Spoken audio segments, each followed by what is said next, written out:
Casio keyboard, dude. This is the lucky ones. The moment John crossed the Mississippi border, he anticipated the dark. He anticipated ending up at the blood buckets, the juke joints, Johnny Walker pouring and skirts rising like theater curtains over wrinkled fat thighs. But the light called to him. Like Sunday morning church bells, it called. It called like the sound of his bass guitar. Dun, dun, dun. A memory sat lodged in John's brain of Bible-wielding pugilists charging into clubs, saying he abused God's gift with his devil music. John gave right back to them, laughing in their faces, playing louder, never letting them see his pain. The rejection of the church had always been his loudest memory of Mississippi. Yet here he was, able to walk through the chain-link fence, wearing his father's good name, and sit down to play dominoes with the other men like 30 years had never passed. As the dominoes clacked down on the table, it occurred to him that maybe the blues was never that big of a deal. A vocal minority raised a racket, and most folk could not have cared less. "Where have you been?" asked the man at the Sunday barbecue. "Where have I been?"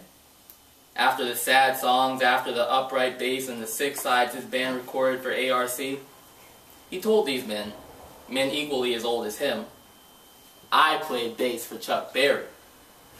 Chuck started stiffing the band our money, and I let his ass know. So one day Chuck came by waving a gun, saying he was going to shoot me. No, wait. That was James Brown who tried to shoot me. Something about me playing the notes how he wanted. Decades passed on a chitlin circuit. Damn near lost my mind playing with Little Richard.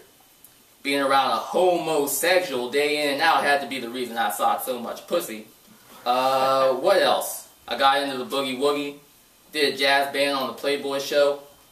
Just 5 months ago I was in the Shadows again, doing backup for singers of 6 of my age.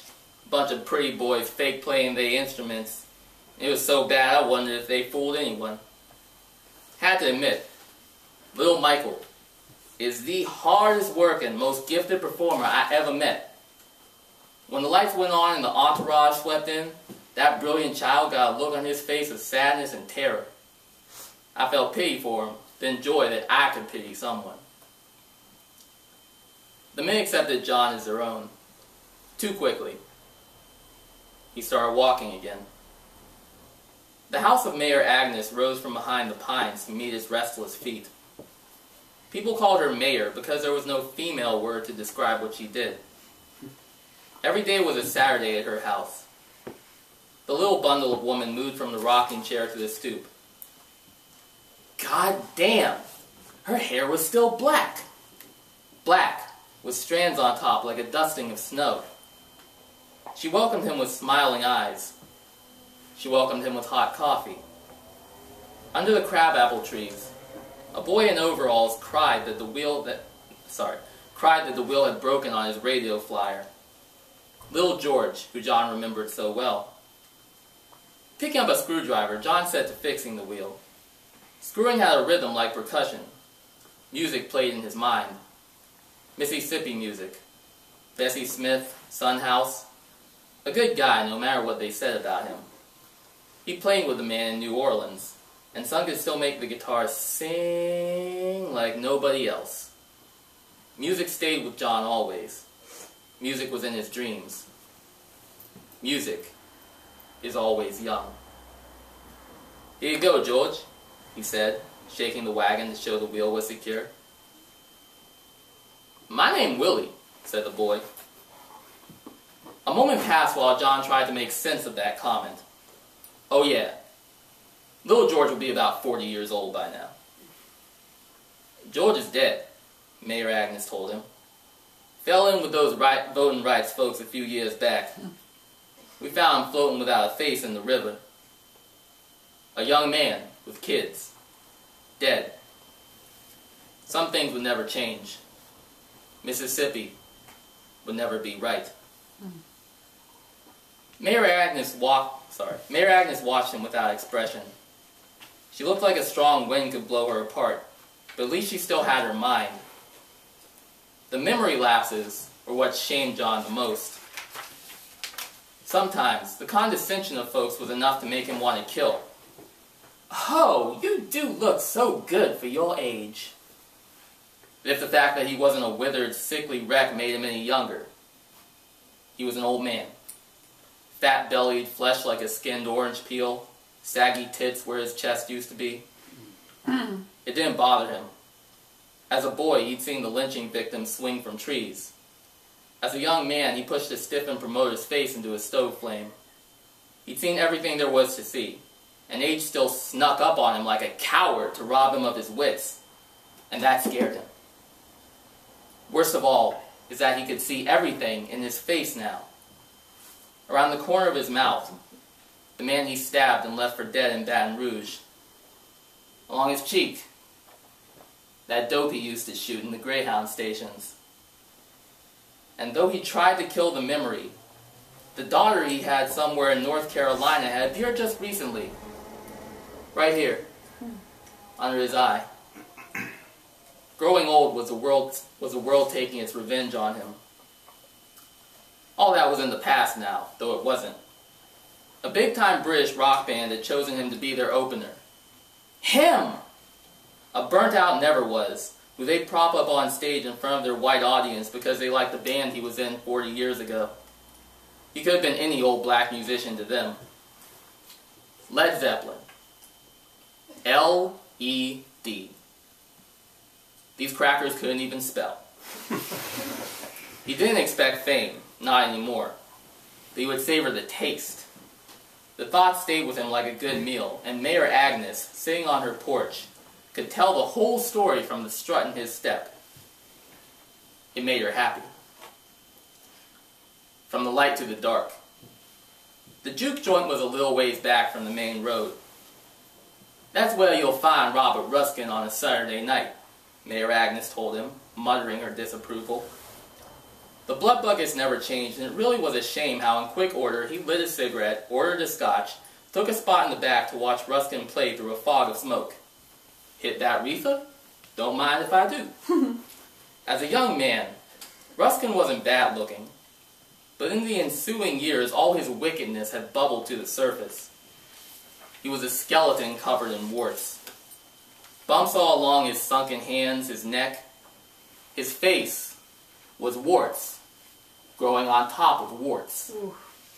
He had gray skin and a black mustache that drooped to both sides and was, all in all, the most hideous man that John had ever seen. In the corner under the deer antlers, like he'd been banished so they wouldn't have to look at him. He was playing guitar, his claws plucking the strings with supernatural skill. He still played acoustic. He still had the ring on his finger to do the slide. And he still had that raspy, raw, rotten voice, singing only for himself, not the young patrons who talked all through his set. "Now everybody gather round, and I'll tell you about the best nigger in town. He was a good man all his days, and that man he couldn't stay, 'cause the good Lord want his angel round." Ruskin was twitchy, and John knew why. There was a serpent slithering under his skin, demanding more of the black syrup it fed on. Junkie. A pathetic 60-year-old junkie, having no self-control. Ruskin was pouring sweat. He needed a fix so bad. And white folks say, "Hey, look at that nigga. Right, he got to hold his head so high. Strutting around town like he a king, doing good deeds was his thing. So they decided to hang him high. And if y'all niggas don't stop talking through my set," Ruskin said, "I'ma take your motherfucking eyes." That got laughter from the young men at the table. "Just keep playing, old man," one of them said. "Ain't nobody scared of you. Hey, Billy, where you hide this guy? We need some up jump, not this baby done left me shit. We came to dance, son." That was when John moved. Ruskin shot up to take on all 5 of them, but John was quick as a cobra.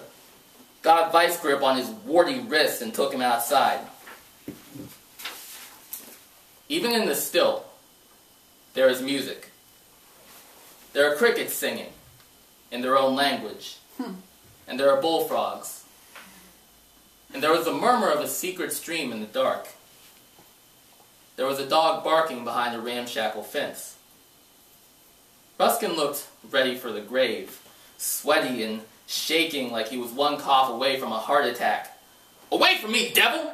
he beat at John's chest. "Away from me! I'm gonna cut your damn horns off!" And John held his shoulders so he couldn't move and looked straight in his eyes at terrified. They were big and yellow and threaded with blood, staring past him into the fire pits of hell. John knew this might happen, and he made his peace with it. Oh, he could show up at Led Zeppelin's tour bus, a broken-down black musician with his hat in hand, and maybe they'd hire him, maybe they'd let him open for him, but what if he wasn't alone? He would give them the Buddy Perkins Quartet, or what was left of it. The guitar, the banjo, the bass, the harmonica. They recorded those legendary sides between 1925 and 27. Might have made more if guitar wasn't a reckless, brawling, dope-smoking bastard of bastards. I know, Robert. I remember how Banjo quit the blues, turned his life round and found a church, only for them crackers to string him up because they hated his goodness. I know. I wasn't here, Bob, but it hurt me when I got the telegram. And I just got the telegram that our harmonica passed away. I left you, and you stayed to fester and let your demons grow fat, and now it's just us. Bob, let's take that stage, Bob. Am I using you? Use me too, man. Get that spotlight you always wanted. You and me, dinosaurs, remnants, relics, and lights. Play with me, Bob. Play with me, like when we was barefoot boys, up on the plantation. And you had your guitar, and I had my bass. You remember how we watched our daddies break their backs in the cotton field?